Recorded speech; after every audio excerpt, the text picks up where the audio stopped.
Oi. Oi. Oi, oi, oi. Tá vendo? A frequência é 10. Tá perfeito. Tá ouvindo bem? Boa tarde. Boa tarde a todas as pessoas presentes. Falaremos agora dos desafios de remuneração nos novos modelos de trabalho. E é com muita alegria e muita honra que eu apresento as pessoas que vão conduzir essa conversa, essa apresentação, que é a Ingrid Chaves. Ela é membro da diretoria executiva da BRH do Rio de Janeiro, coordenadora de recursos humanos da State Grid Brasil. Ela é graduada em marketing pela Universidade Católica de Petrópolis, pós-graduada em gestão de recursos humanos pela Universidade Federal Fluminense e em gestão empresarial pela Universidade Federal do Rio de Janeiro. Possui mais de 15 anos de experiência na área de recursos humanos em empresas nacionais e multinacionais de grande porte, com vivência internacional, sendo boa parte de sua carreira focada na área de remuneração e benefícios, tendo implementado projetos como estrutura de cargos e remuneração, dimensionamento de quadro, programas de revisão salarial, incentivos de curto e longo prazos, previdência privada, qualidade de vida, entre outros. Marco Santana é executivo com mais de 20 anos de experiência nas Américas, apoiando empresas como consultor sênior, participando de comitês de pessoas, remuneração e prestando consultoria em governança corporativa, efetividade organizacional e remuneração executiva. Trabalhou em grandes empresas multinacionais de consultoria, como a WTW e a Korn Ferry, atuando nos Estados Unidos e em toda a América Latina, implementando programas de RH ligados à cultura, comunicação, gerenciamento de mudanças, remuneração, benefícios, liderança, talentos e gerenciamento de projetos. Assessorou no desenho, implementação e compliance de programas de remuneração total na América Latina, incluindo remuneração, incentivos de curto e longo prazos, gerenciamento de desempenho, estruturas de carreira, remuneração do conselho de administração, incentivos de vendas, avaliação de cargos, estruturas salariais, benefícios e políticas de expatriados. Ele é engenheiro mecânico, com especialização em gestão de negócios, com formação executiva em finanças e contabilidade, concursos na Singularity, Start-C, IBCG e programa executivo da Kellogg School. Sejam muito bem-vindos e aproveitem a palestra. Obrigada, Simone. Boa tarde a todos. Boa tarde, Marco. Um prazer. Boa tarde, Ingrid. Ingrid. Espaço contigo. Tudo bem? Agradecer também a todos aqui presentes, a ABRH também pelo espaço e pelo convite. E agora vamos ver o nosso desafio de falar. Depois da última apresentação aqui, acho que a gente tem um desafio de falar um pouco. Mas eu vou quebrar um protocolo, que é o seguinte: toda apresentação de remuneração tem que ter muito número e muito gráfico, muita tabela, certo? Então eu vou prometer que eu não vou mostrar nenhuma. A gente não vai mostrar nenhuma hoje. Nenhuma. Tá? Hoje em dia as tabelas, os dados, vocês já devem receber um monte de pesquisa. Vocês acessam via Google, ChatGPT e assim por diante. Então hoje eu quero pedir que vocês pensem num espaço onde a gente não vai se preocupar com qual é o CBO, onde a gente vai ficar um pouquinho além das preocupações dos temas trabalhistas e acordo coletivo e tal, e vai deixar voar um pouco e olhar a remuneração de uma maneira mais futurística, mais estratégica. Tá bom?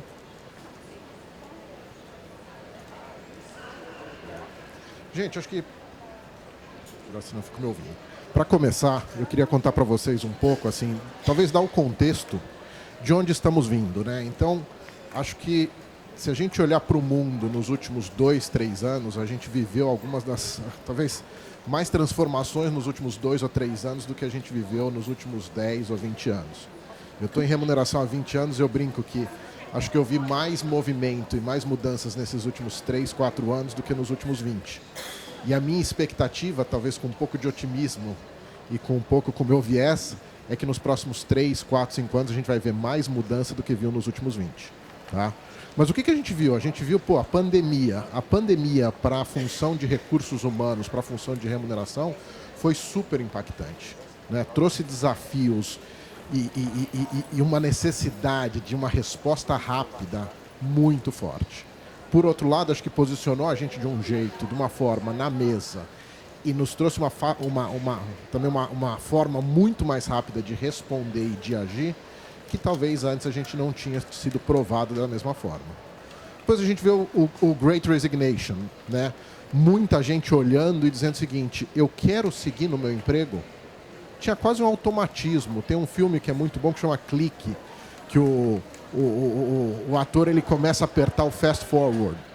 A gente entra no fast forward muito fácil nas nossas organizações. E o Great Resignation, na minha visão, é um pouco disso. A hora que alguém deu pause e falou assim: é isso que eu quero para minha vida?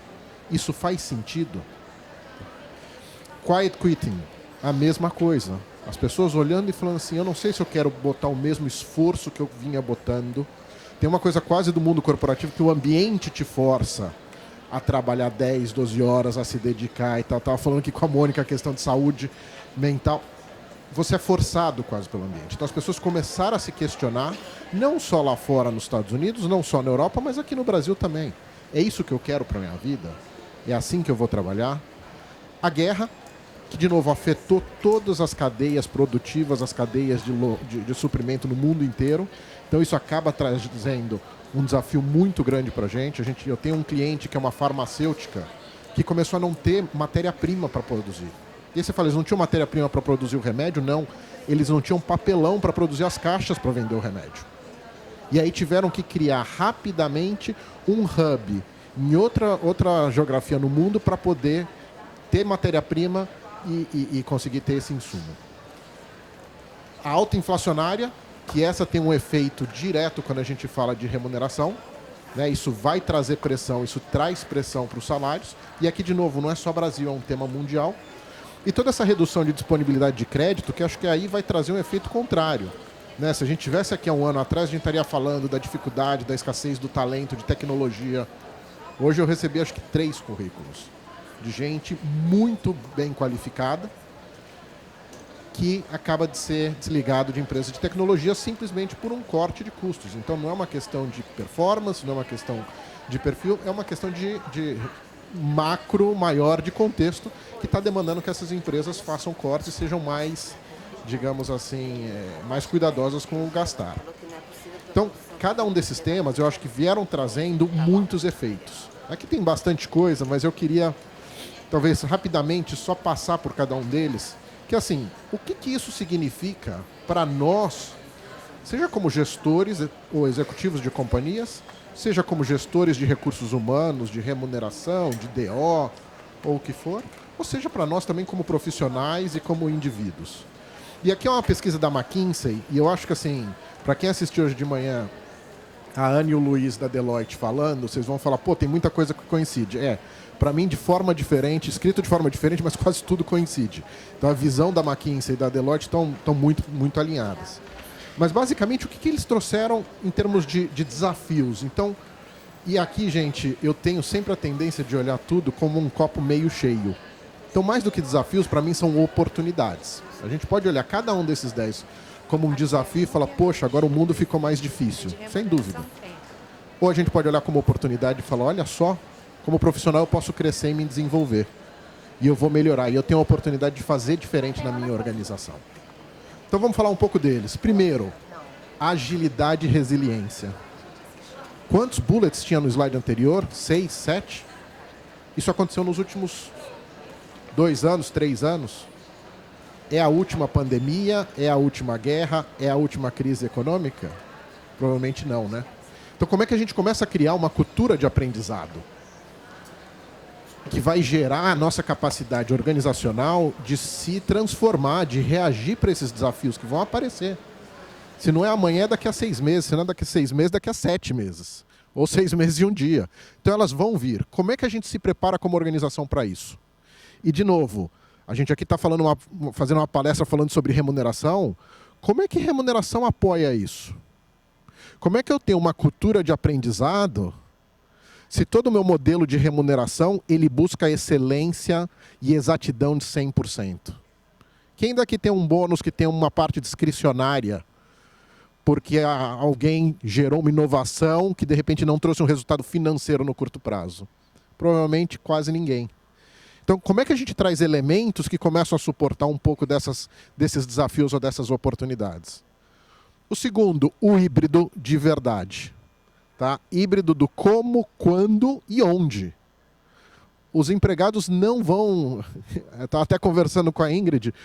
Os empregados não vão aceitar mais o presencial 100%. Isso é fato. E um pouco mais à frente a gente vai falar de um outro conceito, que é o trabalhar de qualquer lugar.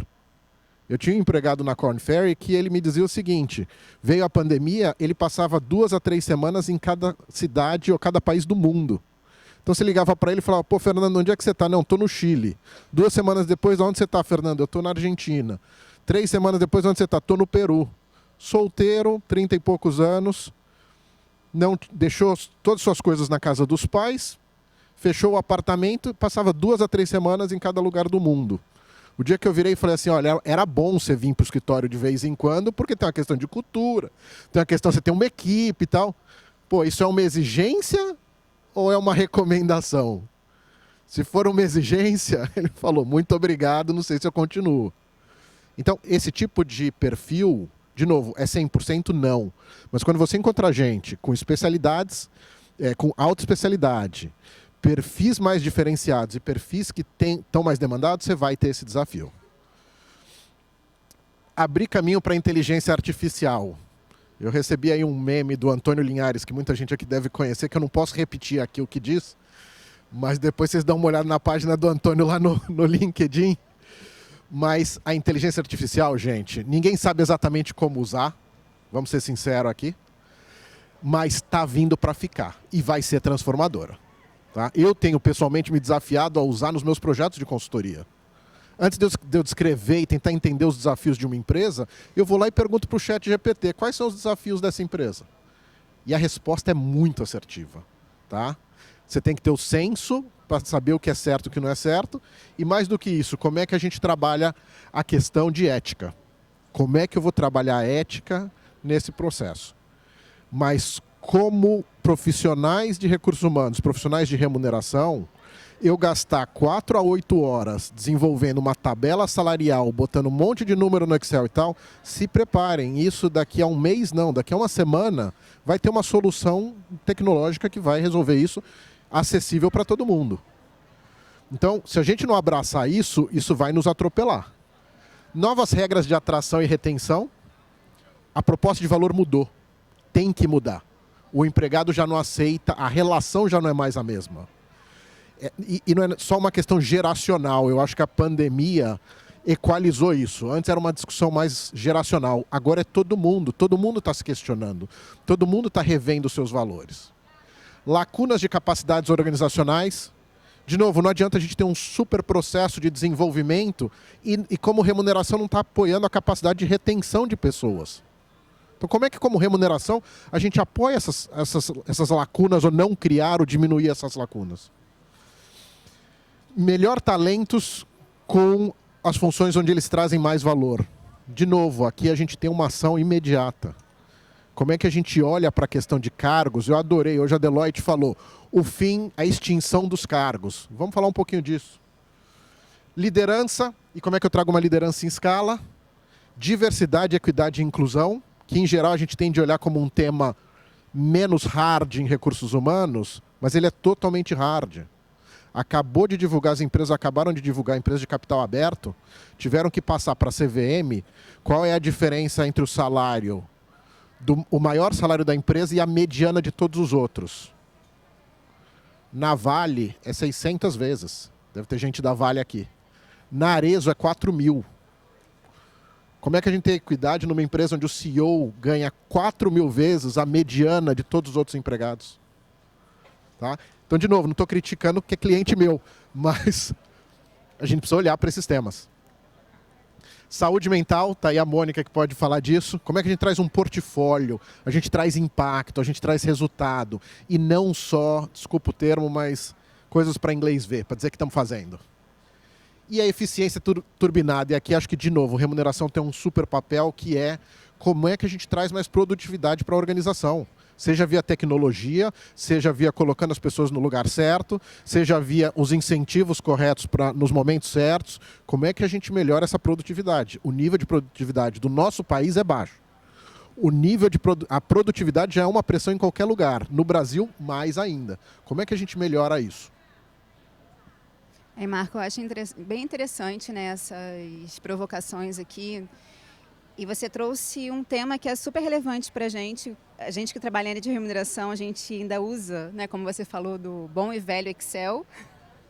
Muita coisa ainda é feita, é claro que as empresas já estão olhando para isso, mas a questão ali da aprendizagem também enquanto profissionais de remuneração, uma vez a gente fez um recompense, deve ter mais ou menos uns 2, 3 anos, que o Alfredo, da Mercer, né, ele esteve com a gente apresentando a pesquisa da Mercer, e ele mostrou o percentual das atividades de RH dos processos que são automatizáveis, digamos assim, e era na casa de 90 e poucos %. Então, como que a gente, né, profissionais de remuneração, a gente vai se desafiar nesse novo contexto para não sermos atropelados, como o Marco disse, né? Lógico que a gente tem que ter a tecnologia a nosso favor, mas estar atento como que o nosso papel vai se transformar para que a gente possa ter a tecnologia como nossa aliada e não, né, a gente ser ali atropelado por elas. E tem um outro ponto que eu estava conversando com o Marco também, está acontecendo hoje, né, a realidade na minha empresa. Eu trabalho numa empresa chinesa e eles tomaram a decisão de, a partir de julho, voltar 100% para o presencial. Né? Então, a gente ficou 2 anos e pouco em casa, 100%, depois a empresa começou com esse retorno e agora a decisão dos executivos foi votar 100% para o presencial. E a gente anunciou, a gente ainda não voltou 100% presencial, mas a gente anunciou tem mais ou menos um mês. E na semana passada já tivemos 2 desligamentos por conta, né, dessa decisão dos executivos. Então, a gente repensar, né, olhar um pouco para as pessoas, porque a gente sabe que o marketing já é uma área que há anos, né, ele está olhando lá para os clientes, eles sabem analisar os dados e tornar a experiência para o cliente bem relevante. E eu acho que está na hora, realmente, a gente já fala isso há muitos anos, mas do RH aprender um pouquinho ali com o marketing e como que a gente vai olhar para os indivíduos e fazer da experiência dos nossos colaboradores uma experiência relevante para que, de fato, a gente consiga atrair e reter esses profissionais de uma maneira, né, feliz, saudável nas nossas empresas. E aqui, gente, nós fizemos um menti, né? Acredito que muitos de vocês tenham respondido, se ainda não, está aí na hora, dá tempo. Colocar a câmera no QR Code lá, vai abrir a pergunta. A gente está basicamente perguntando aqui, né, Ingrid? Desses desafios, se vocês olharem para a empresa de vocês, quais deles vocês mais evoluíram? E acho que a gente tem, se a Simone me confirmar, 3 respostas. Cada um pode dar três respostas aí. Inclusive tem uma aí que é nenhuma das alternativas, né?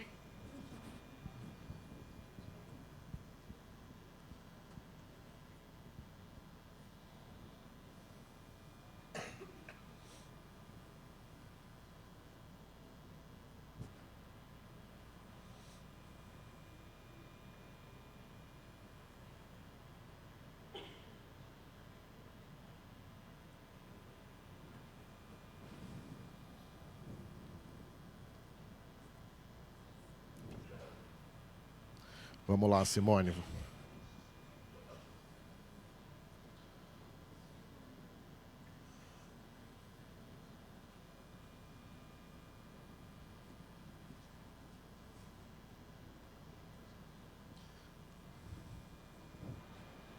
Número 8 e número 5, talvez? Ingrid, a mais forte, 8 e a 5 menos?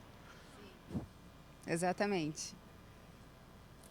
Volta para a gente, Simone, só para a gente colar quais são as 8 e a 5. Ah, 8 e a 5. Diversidade, equidade e inclusão.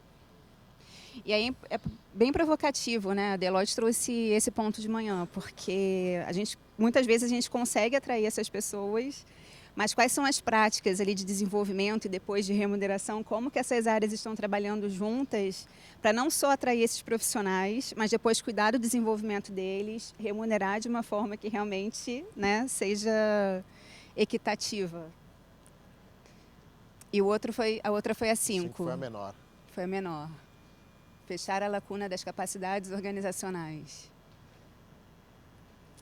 Talvez tinha um olhar muito mais específico, né? O que eu tenho a sensação é que as empresas estão muito mais focadas em capacidades específicas. Então, por exemplo, tecnologia, áreas de negócio. Se eu sou uma empresa de petróleo, engenheiros e assim por diante, e menos essa visão macro. Que, de novo, gente, é isso que vai transformar a organização, né?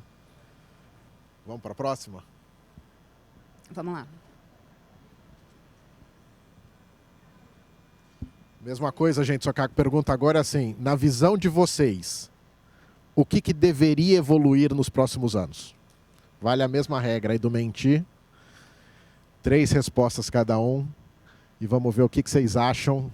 Aí a opinião de vocês, pode ser bem pessoal, não precisa ser planejamento estratégico da empresa. Pode ser uma coisa, na visão de vocês, o que deveria evoluir.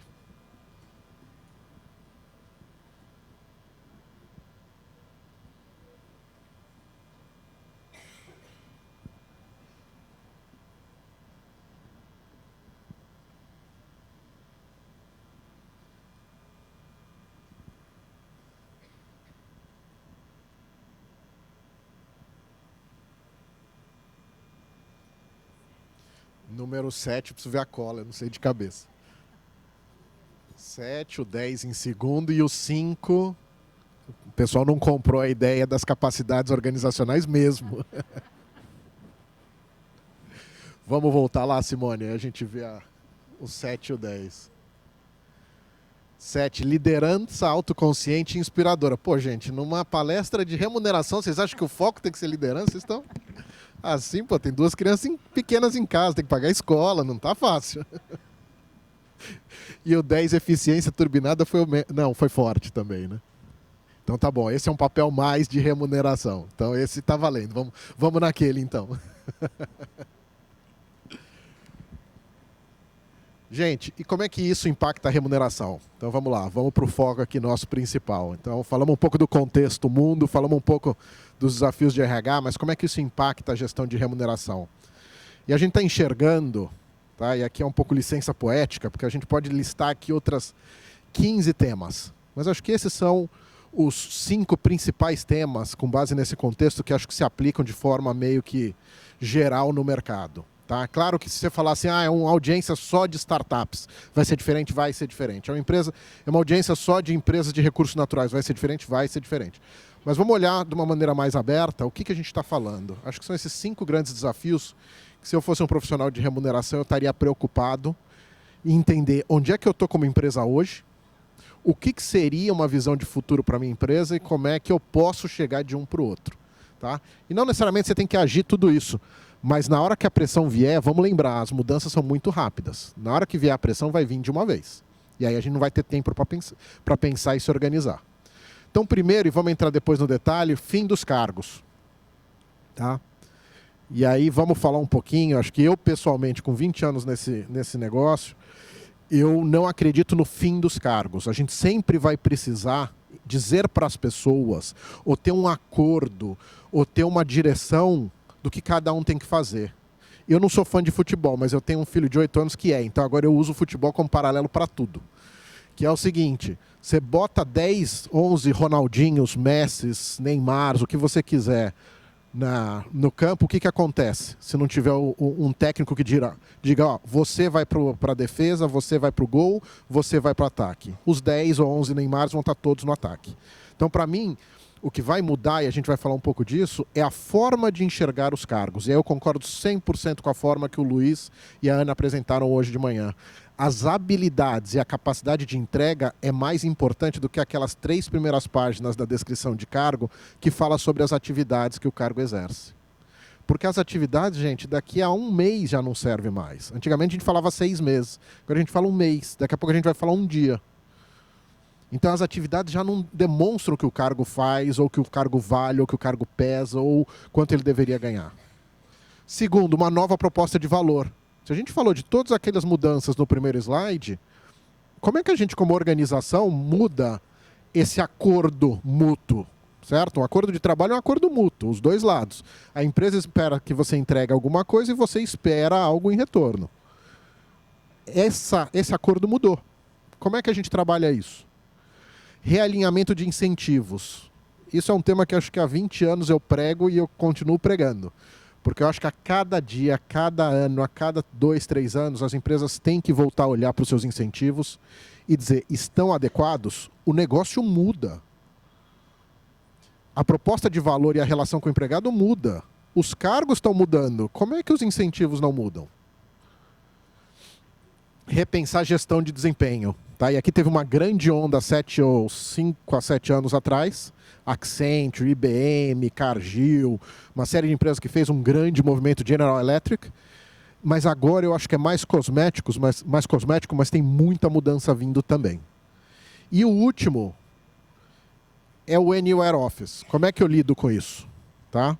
E se vocês estão aqui achando que vão ter respostas para tudo, vocês vão ver que a gente vai deixar vocês com mais perguntas do que resposta, né, Ingrid? Também não temos as respostas, gente. Mas eu acho que essa capacidade de se auto-questionar, de se criticar o que eu tenho, é o que a gente precisa desenvolver como profissionais neste mundo que se transforma a cada 2, 3 anos.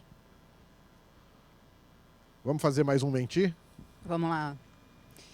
Então, olhando para essas tendências, quais delas, né, você avalia que seja mais relevante? Fim dos cargos, nova proposta de valor, realinhamento dos incentivos, repensar gestão de desempenho ou gestão de trabalhadores remotos internacionais?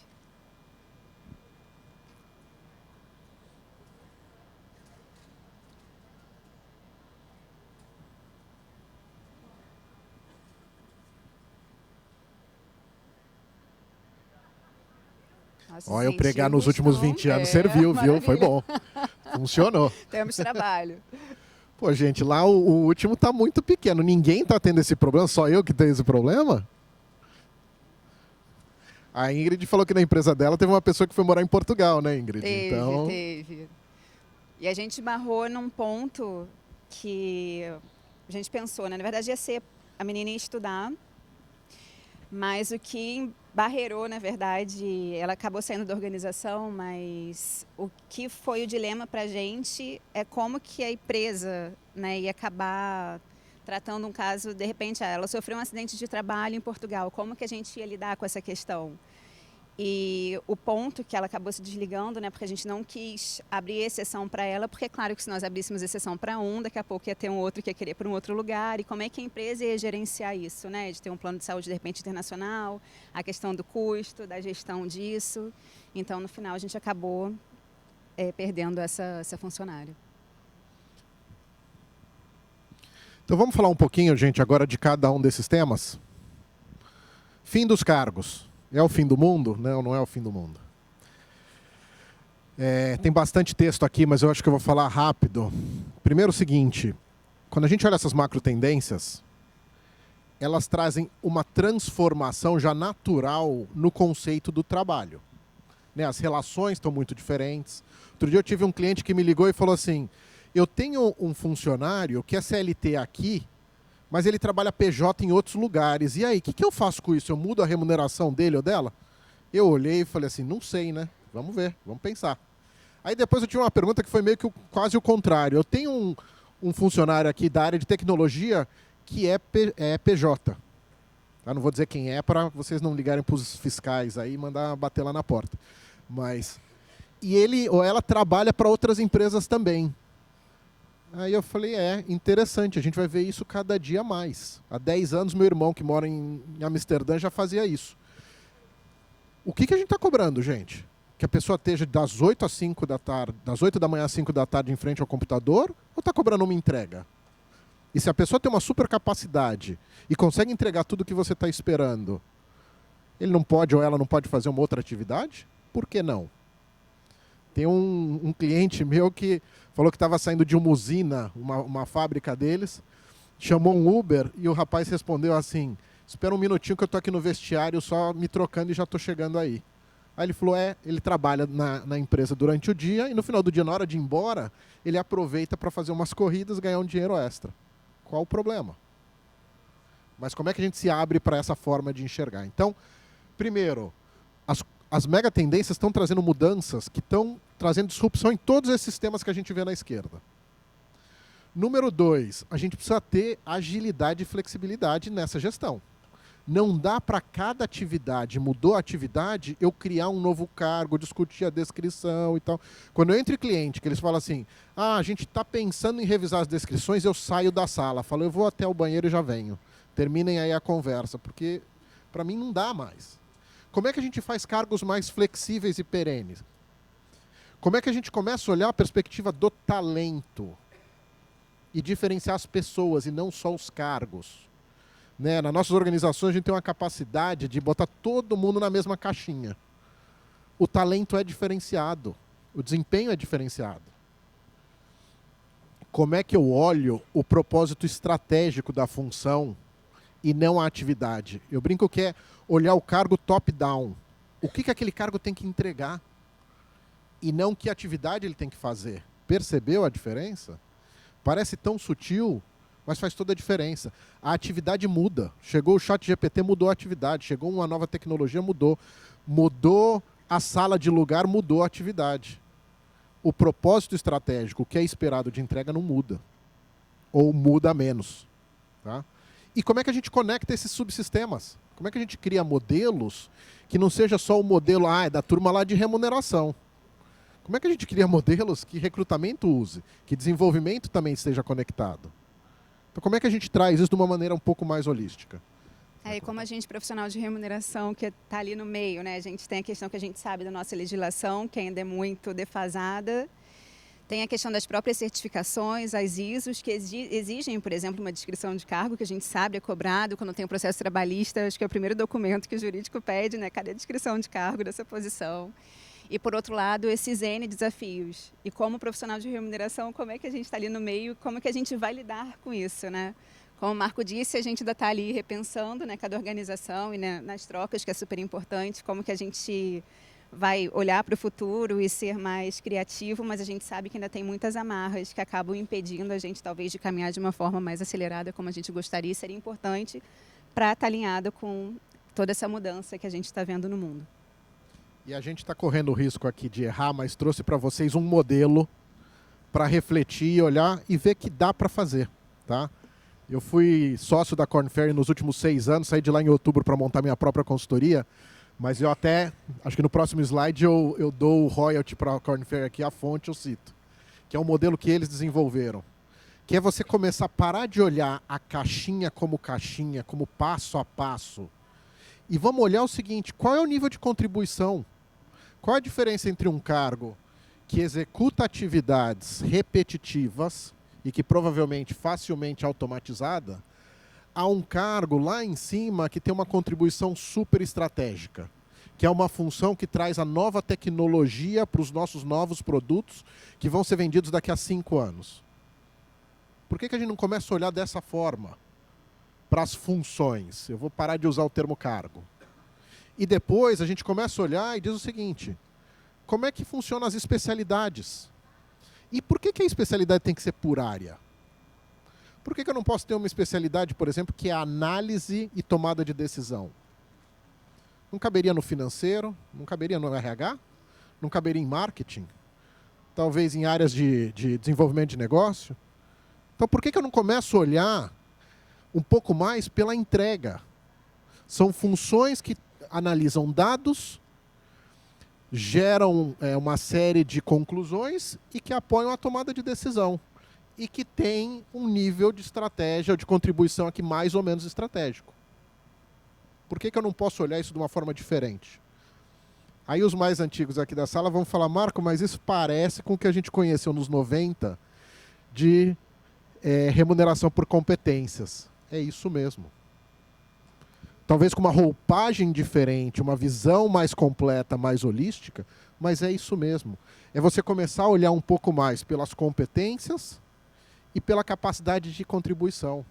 E na hora que você tem um cruzamento, o que você desenha, que vocês quiserem chamar de cargo, pode chamar, mas eu chamo de perfil, o que você tem é isso aqui. É uma composição de 3 pilares, é uma mesa com 3 pés. Que é que tipo de pessoa, quem eu estou buscando para executar aquela função? Qual é o perfil comportamental mesmo? Motivação, traços. Segundo, qual é a competência, habilidade, né? A Deloitte chamou de habilidade. Qual é a habilidade necessária técnica? A competência técnica. Formação, experiência, certificação, o que for.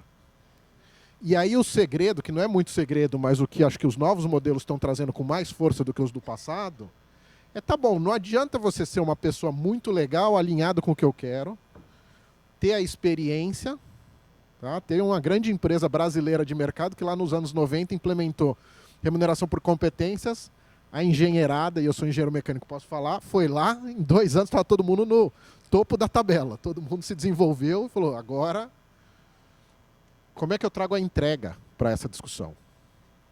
Então, se você tem um perfil, se você tem uma experiência, é para entregar alguma coisa. E isso fala muito com aquela contribuição mais ou menos estratégica que a gente viu no slide anterior. Então, esse tipo de modelo, gente, tem que vir. A gente tem que começar a olhar. Por quê? Porque esse modelo, diferente do job description, que atendia bem mais ou menos carreira e, em teoria, remuneração, você consegue conectar com liderança, com desenvolvimento, com recrutamento. Ah, mas como é que eu trato a questão de equidade entre áreas? Ué, eu coloco todo mundo numa matriz e de alguma forma eu crio um algoritmo para comparar esses cargos. Se 2 cargos têm a mesma contribuição estratégica, provavelmente eles têm um peso bem parecido. Então aí não está o segredo. O segredo está em desenhar as famílias de uma maneira que seja perene, flexível, atualizada e criar os perfis que façam sentido, também tenham aderência ao negócio. Faz sentido? Então vamos para o próximo tema, senão a gente não termina hoje. Proposta de valor. Aqui eu queria provocar, acho que 2 reflexões. Tem uma reflexão um pouco mais ampla, que é o seguinte: como é que vem essa relação empresa-empregado? Ela vem talvez de um passado que era bem transacional, né? Era um contrato de lealdade. Eu te pago um salário, te dou benefícios, você, não vou falar aqui, entrega minha alma não, mas você vem aqui e dedica muito tempo. Depois a gente foi para uma questão mais centrada no ambiente, né? Essa coisa do, como é que era? Do ping-pong, do pebolim, do Google e tal. Não, porque agora tem lanchonete, tem não sei o que e tal. Meu irmão trabalhou no Google. Eu achava ótimo que ele falava assim, minha namorada tá vindo me visitar. Eu falava, você fica 14 horas por dia aí, é óbvio que ela vai te visitar aí. Eu também vou te ver aí, porque em casa a gente não se vê. Agora, como é que a gente está migrando? Hoje, a gente está num momento de resgate, tá? E quando a gente vê todo esse tema de saúde mental, de bem-estar na mesa, claramente aí está o foco. Se vocês me perguntarem, isso é consequência da pandemia ou é uma evolução natural, eu não sei dizer. Se me pagarem uma garrafa de vinho, a gente conversa 3 horas. Mas tem uma reconexão de propósito, de equidade, de entender o impacto do indivíduo no resultado do que ele está ali fazendo, que é super importante. Ah, quer dizer que ninguém quer salário? Não, o salário está lá, tem que estar competitivo. Mas já não é suficiente. Tá? E o que a gente vê agora é uma migração, e isso também não vai durar muito tempo, gente. A migração, o próximo passo, é olhar para a conexão e contribuição. Como é que eu me realizo nessa empresa? Tá? As pessoas, vocês vão ter que entender mais o que é realização para cada pessoa, ou cada persona, ou para cada grupo de empregado.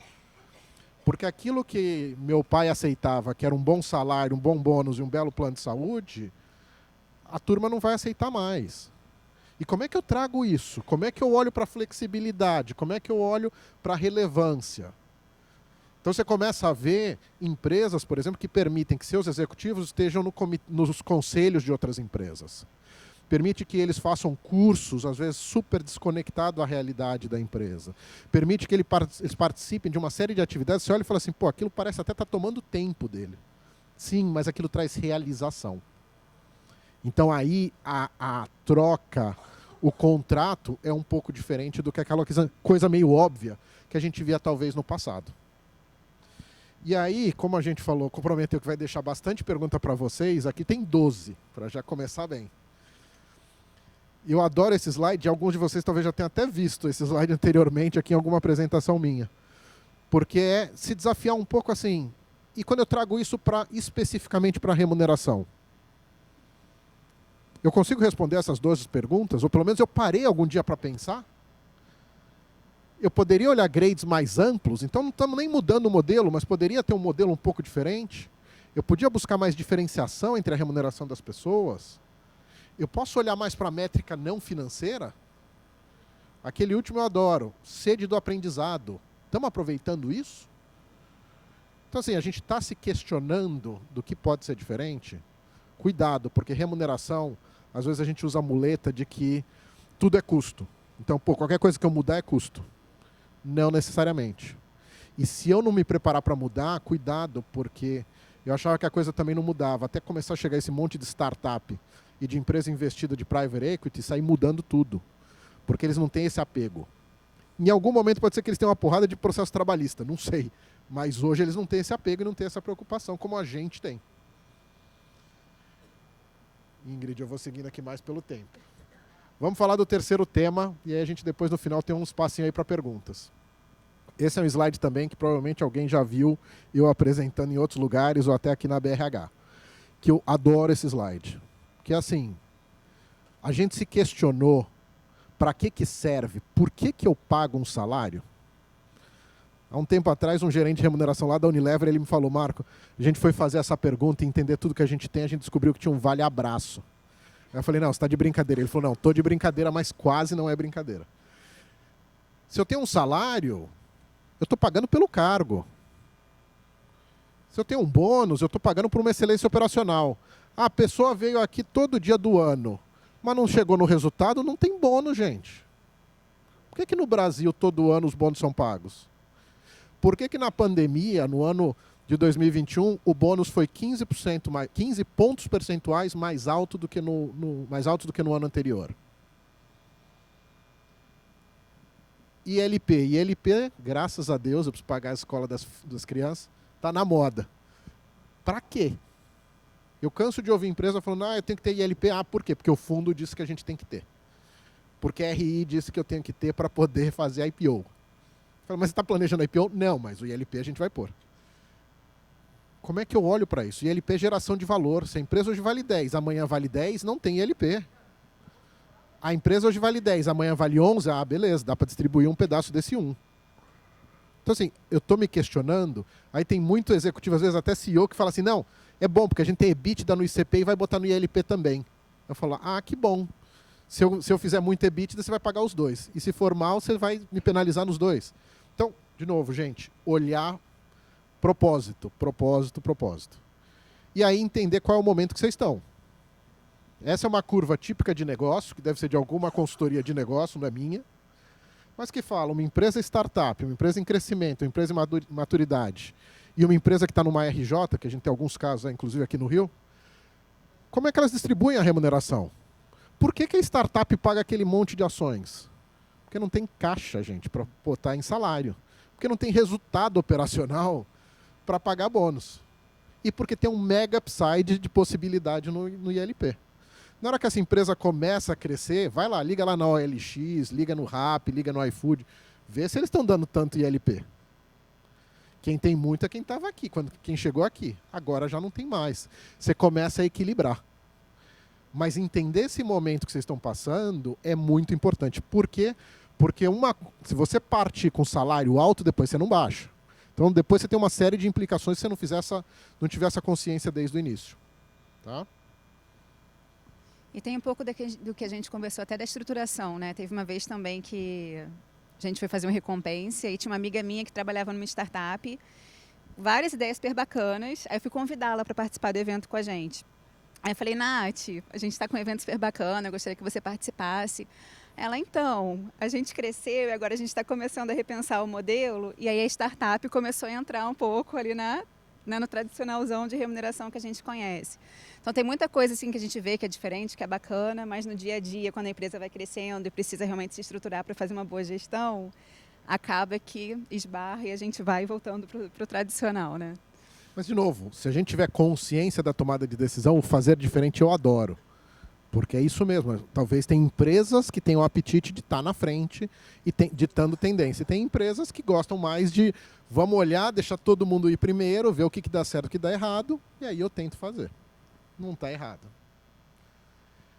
Gestão de desempenho, gente. Aqui também eu estou meio crítico, mas assim, mais do que o que está no slide, acho que...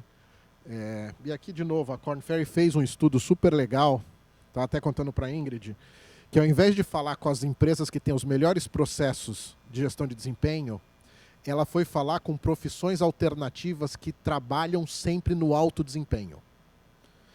Aí se eu perguntar para qualquer um aqui, ninguém vai saber o que é, mas estou falando de paraquedista, estou falando de chefe de cozinha, técnico de time de beisebol, futebol, basquete. Estou falando de profissões onde você vê ali no dia a dia um desempenho muito forte e que não tem um RH, uma estrutura, Success Factors, Culture Rocks e a plataforma e tal. Como é que um chefe de cozinha toca uma cozinha de alta culinária, de alta gastronomia, numa noite com 200, 300 pessoas no salão para comer? Isso foi o que ela foi olhar. E comparar com os modelos que a gente tem nas nossas empresas. Tá?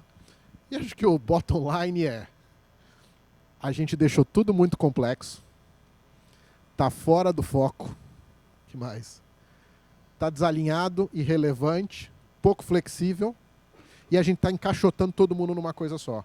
A entrevista do chefe de cozinha é fantástica, porque ele fala assim, eu tenho uma equipe aqui de 15 a 20 pessoas, eu sei a fortaleza de cada um, mas eu quase que real time vou adaptando.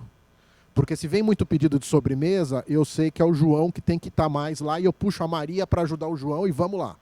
E se agora tem muita pedido de entrada, eu sei que eu preciso movimentar para outro lado, outra bancada, outra... Então, é real time. E esse acho que é o nosso desafio. Como é que a gente para de olhar para a estrutura, para o processo e começa a olhar mais para o feedback? Então, como é que eu começo a trabalhar, em vez de ter um ciclo anual, ciclos com outras dinâmicas, outros timings? Se eu estou numa empresa de construção que as obras duram 1 ano e meio, 2 anos, por que meu ciclo de desempenho é de 1 ano? Provavelmente deve ser mó confuso, deve ser difícil de fazer, porque vai ter coisas que vão acontecer no meio. Se eu estou numa empresa que tem um ciclo muito curto de 2, 3 meses, por que eu tenho um ciclo anual? Como é que eu começo a olhar também para o feedback no dia a dia? Pensem no chefe de cozinha. Ele está ali o tempo inteiro. E se ele bobear meia hora, imagina vocês com fome, com toda a sua família, esperando lá na mesa. Entendeu? E ele atrasou. Por quê? Porque a Ingrid não está performando bem. No próximo People Review a gente vai discutir. Não dá. Não dá. É o paraquedista. Ele acerta ali na hora, senão morre. Como é que a gente começa também a preparar os líderes para dependerem menos do processo e serem mais focados no desenvolvimento das pessoas? Como é que a gente começa a capturar? Isso acho que a gente até faz, de capturar os 360, pegar outras perspectivas. Então, de novo, gente, acho que não tem aqui uma mudança, não é um cavalo de pau, não é uma mudança super radical. Mas como é que a gente começa a trazer esses elementos e vai melhorando o processo? Isso vai trazer um impacto muito maior.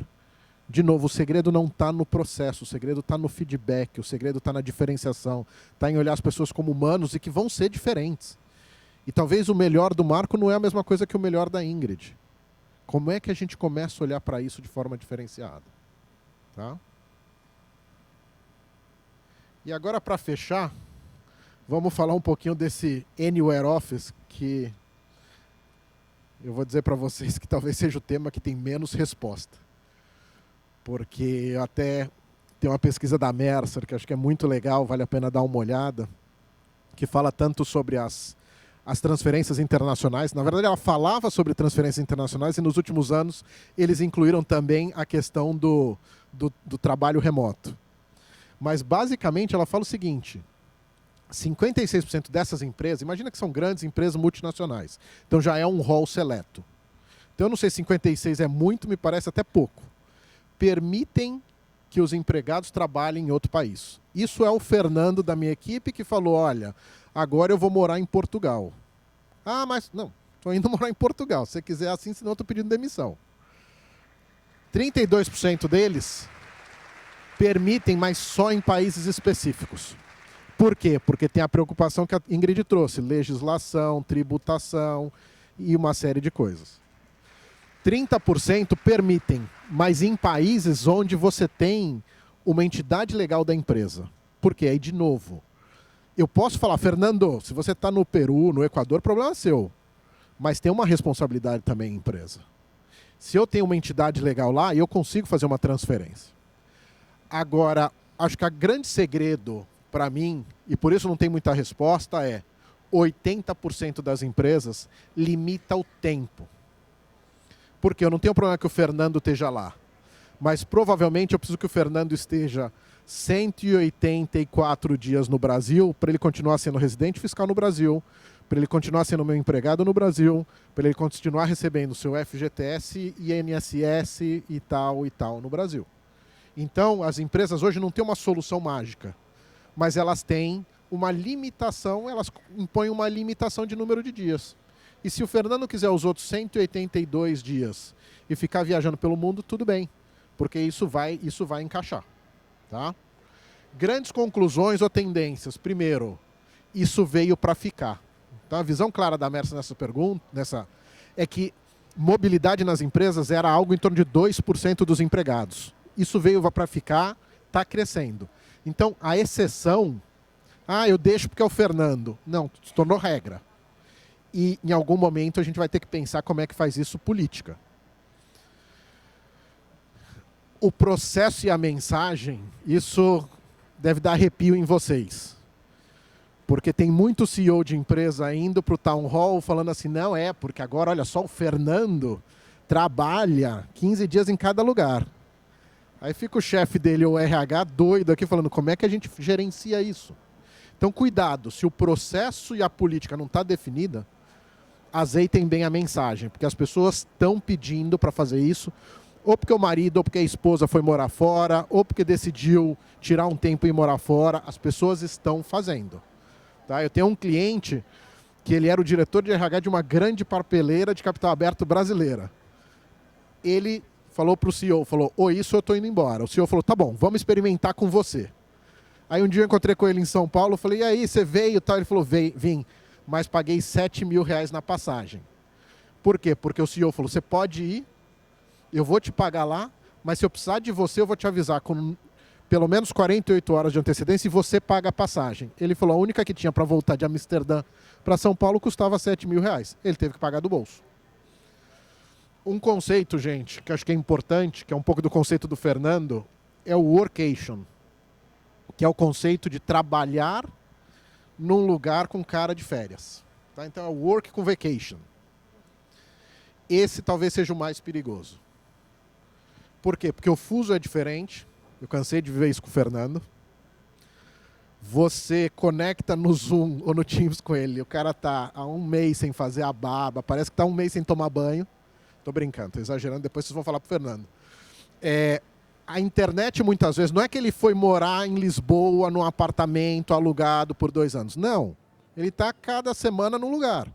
A internet é ruim, cansamos de ter que cancelar a reunião. Então, assim, cuidado com isso, porque esse talvez seja o maior risco. Tá?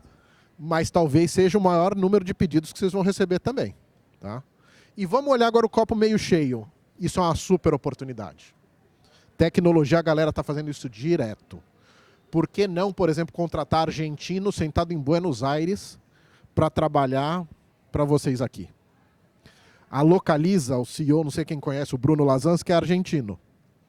Ele pegou um avião, foi lá na faculdade onde ele estudou, fez uma parceria e agora ele traz por ano 300 argentinos recém-formados para ficar 1 ano em BH, ser doutrinado nos padrões de Localiza e voltar para a Argentina e prestar serviço de lá. Quanto é que é o salário de um developer na Argentina em relação ao Brasil? 20% a 25% do valor. Então, olha o tamanho da oportunidade. E provavelmente o número de desenvolvedores que se forma na Argentina é capaz de ser maior do que no Brasil. Então você tem disponibilidade a custo baixo aqui do lado. Ah, vai ter uma reunião importante. 2h40 está aqui. Então, assim, vamos ver que também isso aqui é oportunidade. Tá? Ingrid, você quer contar dos seus casos de Portugal, não? Já contei, vamos lá. Gente, fechando. Cenário, preocupações ou considerações, macro tendências, transformações frequentes, gig economy, isso veio para ficar.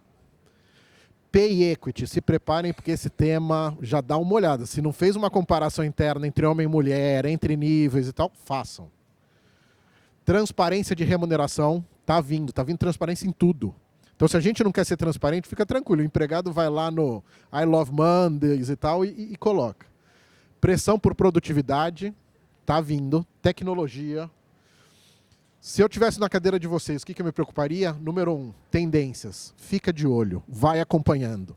Não assiste a palestra aqui, guarda a foto que vocês tiraram no celular e não olha nunca mais. Pô, agora no caminho de volta, dá uma olhada. Pensa um pouquinho. Amanhã junta a equipe, troca uma ideia. Fala, apareceram essas 5, 6 tendências. Alguma é relevante pra gente? Talvez não. Mas dá essa olhada. Daqui a um mês, pega esse print de novo. Dá uma olhada de novo. Talvez já seja relevante. Observa, estuda, mas avança. Mesmo que sejam passos pequenos, mas tenta avançar nessas tendências. A gente precisa ir avançando. Não fica parado. Flexibilidade e agilidade, tá? E vocês estão de parabéns, porque o trabalho que vocês fizeram no início da pandemia foi animal. Mas não perde isso. Igual as empresas estão voltando para o presencial, né, Ingrid? Não perde isso. Vamos lá, vamos manter essa agilidade. Relevância. Na tomada de decisão, na proposta, na recomendação, é relevante para o business que vocês estão trazendo? E resiliência. Muita resiliência, porque a gente sabe que em RH, se não tiver resiliência, não sobrevive. Tá bom?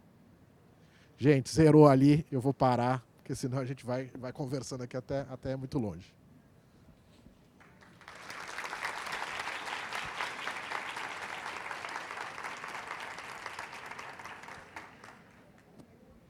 Bom, obrigada, Marco. Obrigada a todo mundo. E já queria deixar um convite para vocês. No dia 15 de agosto, nós vamos ter no auditório da Firjan, no centro do Rio, mais uma edição, né, do Fórum de Remuneração. Estão todos convidados. Espero ver vocês todos lá.